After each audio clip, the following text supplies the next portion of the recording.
Today, I'll be showing you how to make these kinds of dreamy and lush pads for your tracks in a free plugin called Vital.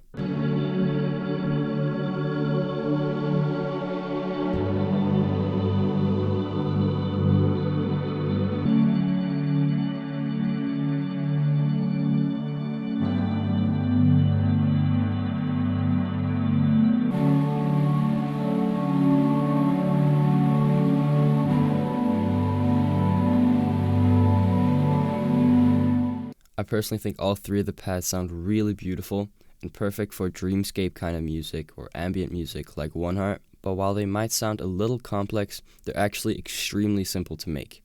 So if we go over here to pad 1, you can see that it might look a little bit advanced. We got a lot of things going on here, and the effects is also a bunch of things turned on. So if we disable the effects real quick, we have this instead.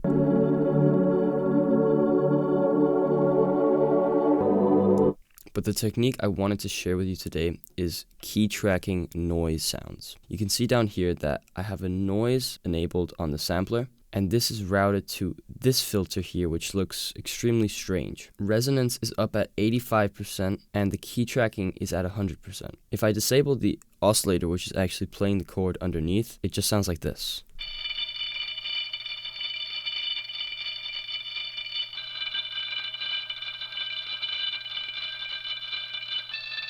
As you can hear, the noise sample is actually playing the chord because of the resonance here that's key tracked. It sounds really strange, but it adds this really nice texture on top of the pads.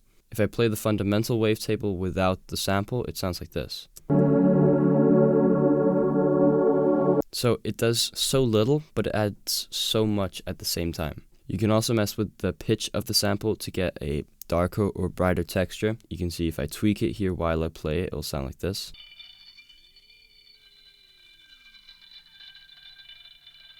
Because this is key tracked, the actual chord doesn't change, but the timbre or like the texture of the sample changes when you mess with this pitch. In Vital, however, when you key track 100%, it doesn't automatically play the chord. If I mess around with this frequency cutoff, it will play different chords like this. So what you do have to do is play the original fundamental wavetable.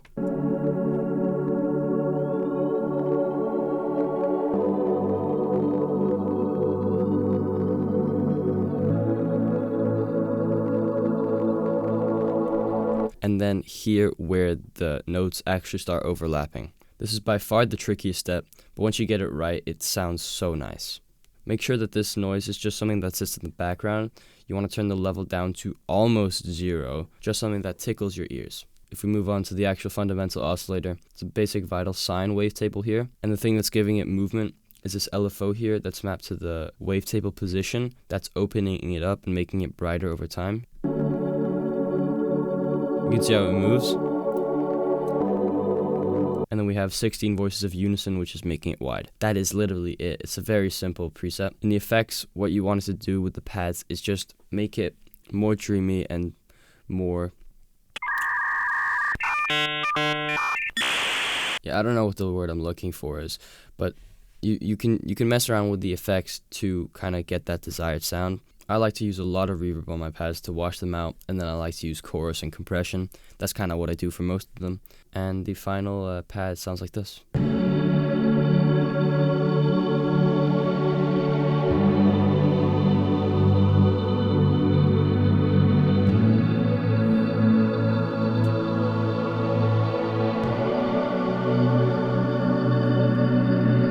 Sounds really nice in my opinion, and there's 0 external effects on it, not even an EQ, just perfect to directly put in your track.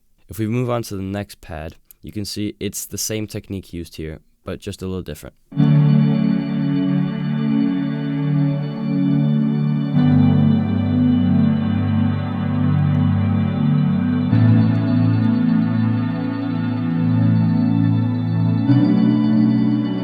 You can hear this pad is a bit softer and a bit more metallic as well. Without effects, it sounds like this.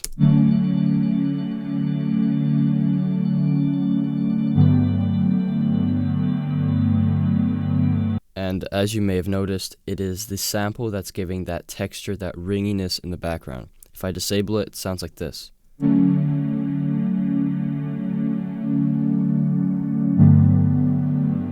sounds like any other pad now. It's just a basic sine wave, and then this didge wavetable, which is giving that more metallic sound. Doesn't sound too fancy, but then we add this sample in.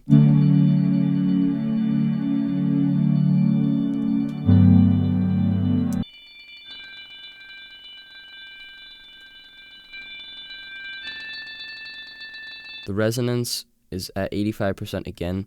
Mess around with the resonance, because if you go too high, then it really starts to pierce your ears. But if it's too low, then you can't hear that chord or that resonant sound. So mess around until it's like that perfect sweet spot, which I think it is here. The effects are really basic. It's nothing that's actually worth talking about. The key, I think, personally, is just having some reverb or something that washes them out, and then maybe some chorus as well. And then anything you do is just supplementary.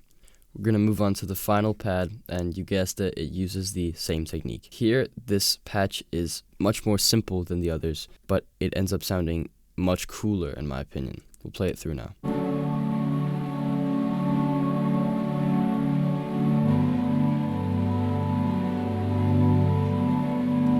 It sounds almost organic, and I really love that dirty texture to it. So the effects are off and the sample is off, and then we just got these two wavetables.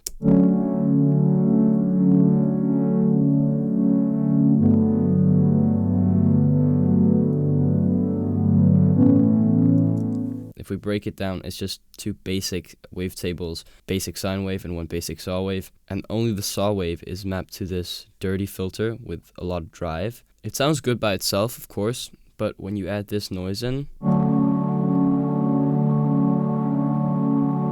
it takes it to a whole nother level. On the first two pads, I just used the noise as a type of resonance that was kind of ringing in the background to create a texture. But here, it's playing as the actual chord. If I play it through, you'll hear what I mean.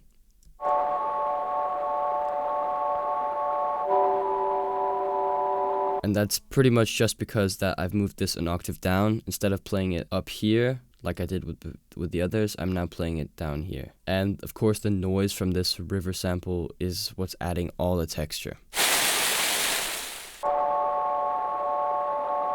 It's crazy.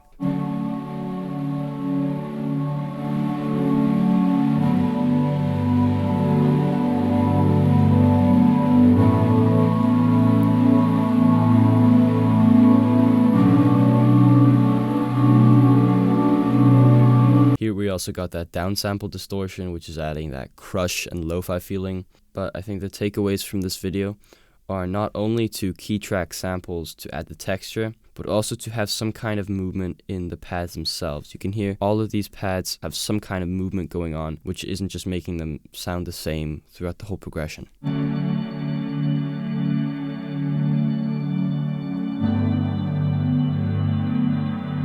You can hear that they evolve and they develop over time, and you can easily do that using just a simple LFO like this maybe, and then mapping that to different things such as the wavetable position or the squeeze maybe, or other parameters. You just have to mess around with it. And of course the last takeaway is to mess around with effects. You can use reverbs to wash them out and put them in a space. You can use flangers and choruses to make them wider, and compression and distortion to kind of glue them together. I hope you got something out of the video, and I hope you learned something new, and I hope that you will use these tips in your own productions to make something sick. But nonetheless, I'll see you all next time.